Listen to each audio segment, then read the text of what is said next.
My name is JulieAnnaLancaster, and this is my philosophy project on Dexter.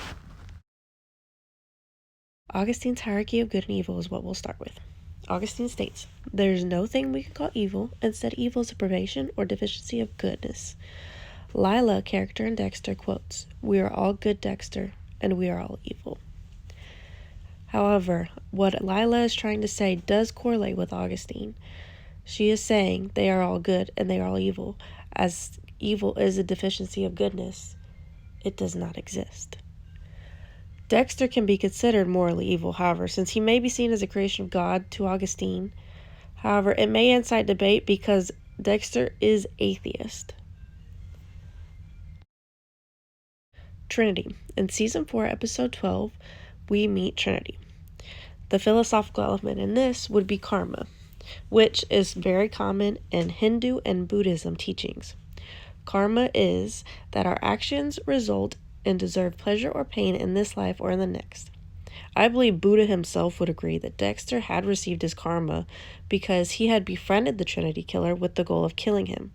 However, his newfound friend later realizes this and ends up killing Dexter's wife and leaving his young son sitting in the blood of his mother, which is ironic since that is actually how Dexter was found when he was younger. Season 1, Episode 1, we meet Harry. Harry has gained proposition knowledge. This is the philosophical element we will be speaking about. Proposition knowledge is knowledge gained of a proposition. Thinkers such as Plato, along with many others, says there are 3 necessary conditions to know proposition knowledge. 1, you must believe it. 2, it must be true. And 3, you must have a good reason for it to be justified or to believe it's true. I believe Plato, as well as many others, would agree that Dexter's reason for killing is from proposition knowledge. 1, he does believe it. 2, it's because he has urges that he must fulfill in order to stay sane and not go to jail. And 3, he must believe it to be true that when he kills bad guys, he is getting rid of one less person and saving more lives. This can be proven in every season, as Dexter would often repeat this, as well as he has sufficiently met all 3 conditions and successfully completed propositional knowledge. Even if Plato may not agree about his methods or his actions, this means Dexter's true belief is justified, and once these conditions are met, he has successfully, yet again, gained proposition knowledge. Syllogism. Aristotle would agree that through syllogism, which syllogism is deductive arguments made up of 3 statements, 2 premises, and a conclusion. We can use syllogism in order to figure out that Dexter is a serial killer, regardless if he is doing it for a good cause or not. 1 fact is he is killing other people. 2, he enjoys killing other people, as he states it multiple times, and he even has a ritual while he kills. 3, we can deduct that he kills people and he likes it, that he is a serial killer. None of the statements made are false, as even as he states in the movie that he is unable to control his, quote, dark passenger, end quote, and that his need to kill is insatiable. Therefore, we use syllogism in order to recognize his psychotic tendencies and recognize him as a serial killer. Now, onto the Code of Harry. This can relate to Aristotle's ethics. On multiple occasions, the Code of Harry is referenced, which serves as the good out of the bad things in which Dexter's actions are motivated by. He took his desires or needs and tried to make the best of it by doing good and only killing bad guys. Ultimately, his purpose is meant to be good, even as the acts themselves are not. Ethics is a study of morality using the methods of philosophy. I believe Aristotle would agree that his ethics are in the right place, however, his actions make it wrong. Again, the Code of Harry. This can also be related to Aristotle and causation. 1 is material. Dexter is a human. He is flesh and bone. His physical being is great, however, his mental being is struggling throughout the series. Aristotle would agree that Dexter's material body and material self is met. 2. Formal. His innate ability to lie, manipulate, feign emotion, and kill are all the characteristics that make him a psychotic killer. Aristotle would also agree that this would meet the formal cause. 3. Efficient. Dexter witnessing his mother's gruesome death at an early age and being trapped in that environment for 2 whole days made him who he was. Aristotle would also agree with this, as even if he was not born that way, it did place an impact and it did make him who he was, as that had become him. 4. The final cause. For his purpose now is to get rid of bad guys, and while he's at it, fulfill his urges in a way to seem morally alright. Aristotle would agree that he has now found his purpose, however, not in the right way, so he would argue against that, but he has fulfilled his purpose and met his urges in a way that to him seems okay. Quote, it says, as the sincere moral views of any individual are as good or as true as any other. If the serial killer and cannibal Jeffrey Dahmer approved of his slaughtering 17 people, then it is morally right. If you disapprove of the slaughter, then it is morally wrong. By the light of moral subjectivism, Dahmer's view is no better or worse than yours. End quote. Plato would agree that Dexter and Dahmer are about the same type of person, especially since they both believe that what they are doing is morally correct. However, we may not believe that. Richard Joyce writes, quote, there is also the concern that the objectivity clause threatens to render moral anti-relativism trivially true, since there is little room for doubting that the moral status of actions usually, if not always, depends in some manner or mental phenomena, such as intentions which the action was performed, of the episodes of pleasure and pain that ensue from it. This also backs it up because both Dahmer and Dexter, mostly Dexter, believe that their intentions are okay, as he believes that he is getting rid of the bad in the world while meeting his own desires. Season 2, Episode 2, the philosophical element we always speak about is atheism. Atheism is a philosophical or religious position characterized by disbelief in the existence of a god or any gods. Dexter says, and I quote, if I believed in God, if I believed in sin, this is the true place where I would be sucked straight to hell, if I believed in hell. End quote. Dexter had just admitted, and he does this multiple times throughout the movie, that he does not believe in God, which does make him atheist. The 4 horsemen of atheism, as well as a few more very popular, well-known philosophers, would agree with him, as they do not believe in higher powers. However, this does vary based on religion, as not all people have gods. Some religions have Allah, some people rely on and praise and look up to deities or physical beings or physical, like the environment. However, it all depends on who you are, what religion you are, what your beliefs are, all that. In an instant, in Season 2, Episode 4, we meet Lila, Dexter's sponsor. The philosophical element for this is allegory of the cave. His sponsor represents and can be linked to this theory, since once Dexter opened up to her, he saw that he wasn't alone and there was much he had to learn about the world as well as himself. The allegory of the cave describes people imprisoned in the cave with only fire as well as the knowledge that they have and make up.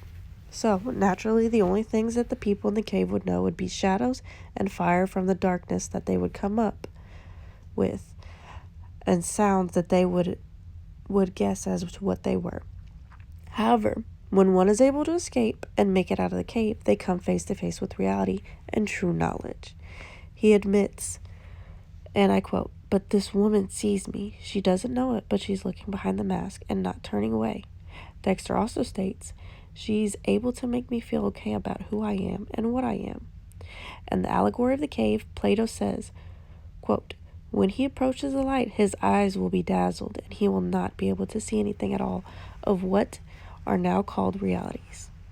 Plato also states, and I quote, "Last of all, he will be able to see the sun, and not mere reflections of himself in the water, but he will see him, his own proper place, and not in another, and he will not contemplate him as he is." End quote.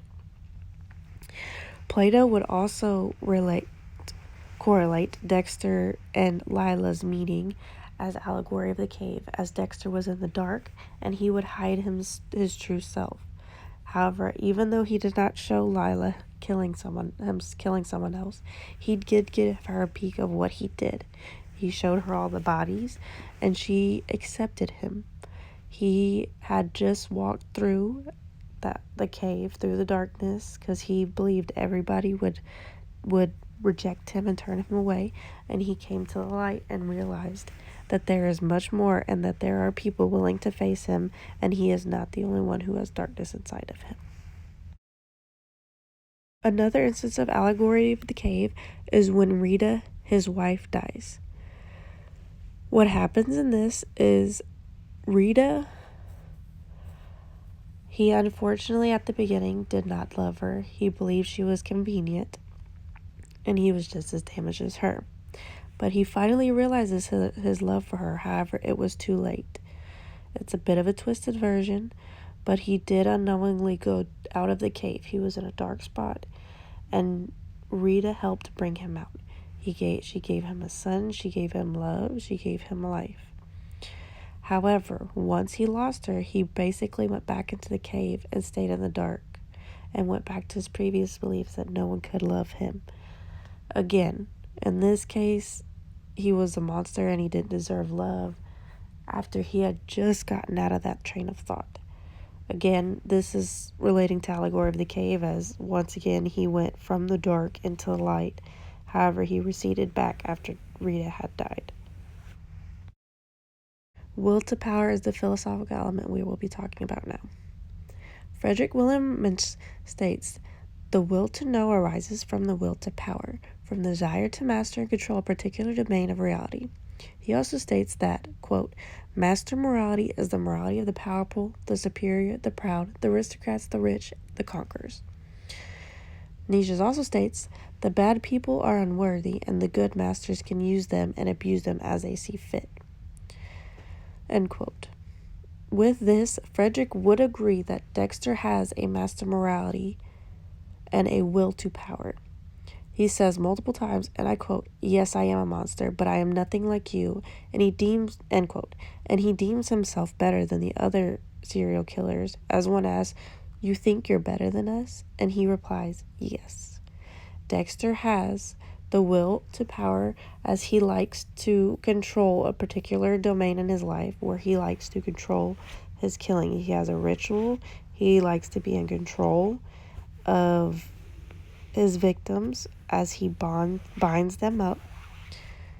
And this is the one part of his life that he is able to control with the Code of Harry. He will also has the master morality, as he does feel he is superior to the others, and he is proud of what he does. And he also believes that once he has his victims, he can abuse them and kill them as he sees fit, as he is giving out justice to the bad people who have hurt others. The false dilemma fallacy.